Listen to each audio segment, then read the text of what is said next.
नमस्कार दोस्तों, मैं किस्साबाज वाला लेकर आया हूँ विश्व विख्यात लेखकों की कहानियों का गुच्छा। दोस्तों, अगर हमारी कहानी आपको पसंद आए तो इसे लाइक, सब्सक्राइब और शेयर जरूर करें। तो आइए बिना देर किए शुरू करते हैं हम आज की कहानी। कहानी का शीर्षक है विधु मास्टर। इसे लिखा है विभूति भूषण बंदोपाध्याय ने। विधु मास्टर की बात मैं कभी भूल नहीं सकता।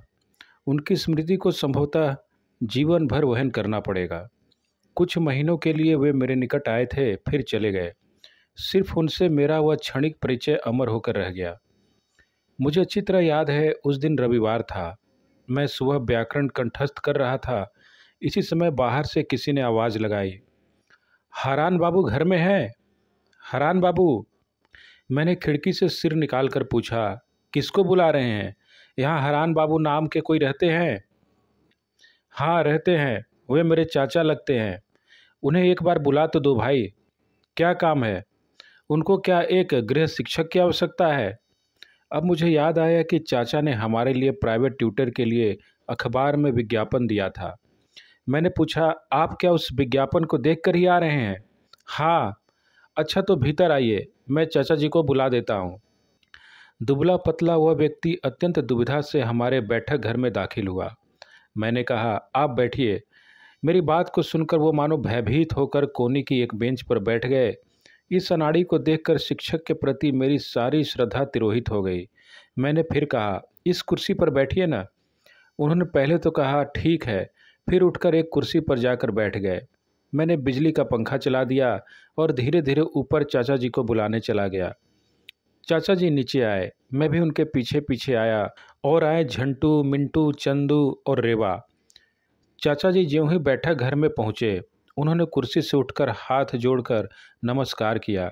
चाचा जी ने पूछा, आज आप सुबह के अखबार में ही विज्ञापन देख कर आ रहे हैं ना?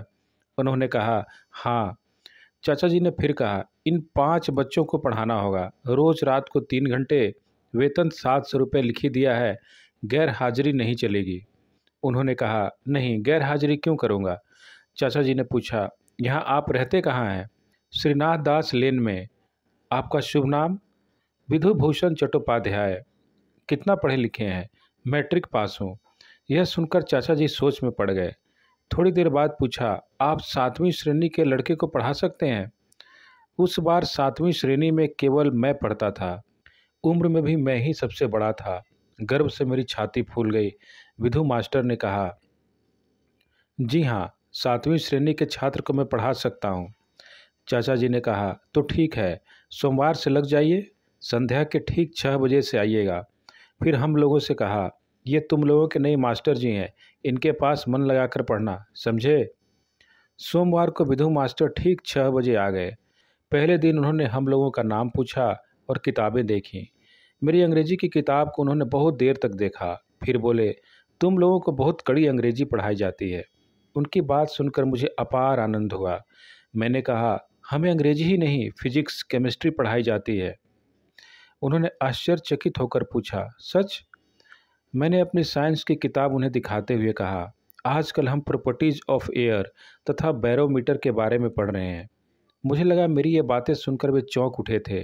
अपनी इस स्थिति को हम लोगों से छिपाने के लिए उन्होंने रेवा से पूछा, बच्ची तुम्हारा क्या नाम है? रेवा लज्जा से मुंह नीचा किए हुई थी। नए व्यक्ति को देखकर उसे बहुत लज्जा आती थी। मैंने कहा, बताना रे अपना नाम। उन्होंने बड़े स्नेह से रेवा के सिर पर हाथ फेरा। रेवा ने भी धीरे धीरे कहा, लेबा। विधु मास्टर को जिस दिन तनख्वाह मिलती थी, हमें मलाई बर्फ़ खिलाया करते थे, इसलिए सभी उन्हें बहुत मानते थे। केवल मुझे जाने क्यों वे ठीक नहीं लगते थे, फिर भी चाचा जी के डर से अनिच्छा होते हुए भी उनके पास पढ़ने बैठ जाता था। चाचा जी का शासन पिताजी से भी अधिक था, इसलिए मैं मास्टर जी की गलतियां ढूंढने लगा ताकि जल्दी से उनकी नौकरी चली जाए और मुझे उनके हाथ से छूट मिले। मैंने एक दिन पूछा, मास्टर साहब, पहाड़ की हाइट मापने में बैरोमीटर क्यों लगता है? उन्होंने कहा, लगता है क्या? किसने कहा? स्कूल के मास्टर जी ने। तो हो सकता है। कहाँ लिखा हुआ है, बताओ तो? साइंस की किताब में। देखूं, साइंस की किताब लाना। मैंने किताब लाकर उनके हाथ में दे दी, लेकिन वे कुछ नहीं समझे। उन्होंने कहा, अच्छा समझा देता हूँ। लेकिन मुझे समझाना तो दूर रहा, वे खुद ही संभवतः उस अंग्रेजी का अर्थ नहीं समझ पा रहे थे। अंत में उन्होंने तर्जमा कर दिया। फिर पूछा, समझे? मैंने कहा, कुछ नहीं। उन्होंने कहा, मैं तुम्हारी यह किताब घर ले जाता हूँ, एक बार पढ़कर समझा दूंगा। वे उस दिन मेरी किताब लेकर चले गए और दूसरे दिन यथा समय लौटा भी दी, लेकिन उस विषय पर मेरे किसी भी प्रश्न को यथार्थ उत्तर नहीं दे सके। यह बात जब मैंने चाचा जी से कही तो बोले, अच्छा, मैं देखता हूँ वे कैसा पढ़ाते हैं। दूसरे दिन से चाचा जी हम लोगों के साथ बैठकर मास्टर जी का पढ़ाना देखने लगे। मास्टर जी की बहुत सी गलतियां चाचा जी ने पकड़ी। एक बार उन्होंने लूसी ग्रे की कविता का अंतिम अंश मुझे समझाने के लिए मास्टर जी से कहा, इसका भावार्थ अच्छी तरह समझाना चाहिए, समझे ना? इन सब बातों में मास्टर जी कुछ नहीं कहते थे। वे चाचा जी को बहुत मानते थे और कभी सिर उठाकर उनसे नहीं बोलते थे। हिसाब में भी बड़ा और पेचीदा सवाल मास्टर जी नहीं कर सकते थे। एक दिन चाचा जी के सामने वे एक सवाल का हल निकाल रहे थे। चाचा जी ने कहा, यह सवाल तो बीजगणित के नियम के अनुसार आप हल नहीं कर सकते।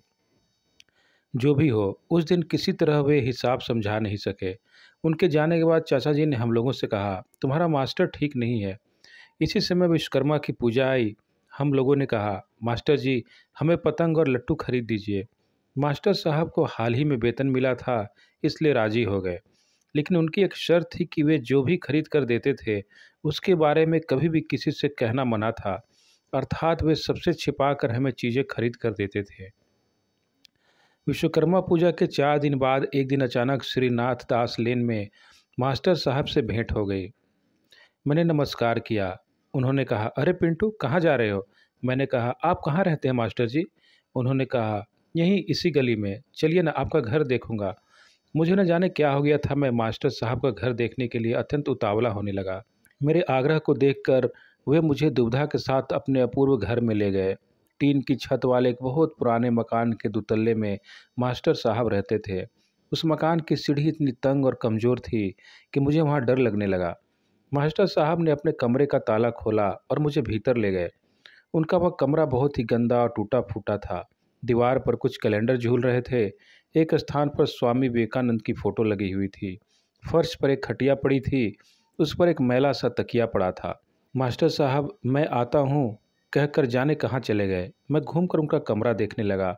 मुझे उनकी दरिद्र अवस्था को देखकर बहुत ही कष्ट हुआ। कमरे में एक भी कपड़ा नहीं दिखाई पड़ा। मेरे मन में उनके प्रति बहुत अनुकंपा जाग गई। उन्हें मैं जो घृणा किया करता था वह भूल गया। सहसा मानो मुझ में एक परिवर्तन आ गया। इसी समय हाथ में खाने की चीज़ों का एक डोंगा लिए मास्टर साहब लौट आए।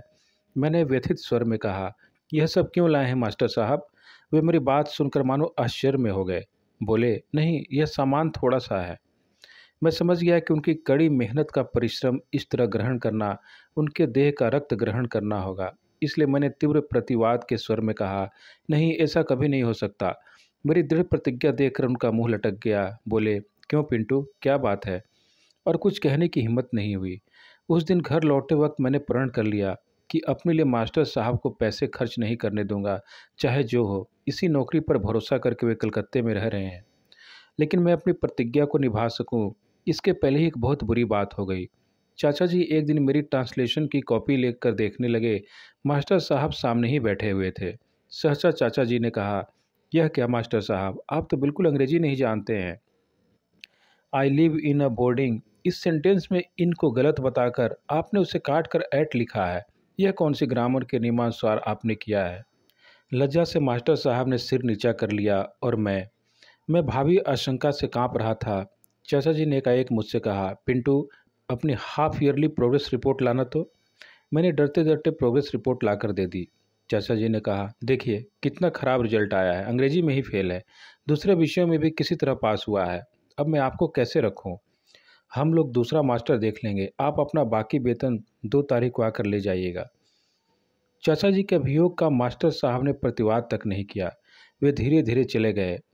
मैं उनके मुंह की ओर देखने का साहस भी नहीं कर सका, कारण मैंने ही मास्टर साहब की गलतियां चाचा जी से कही थीं। मैं सिर नीचा किए अपराधी की तरह बैठा रहा। धन्यवाद।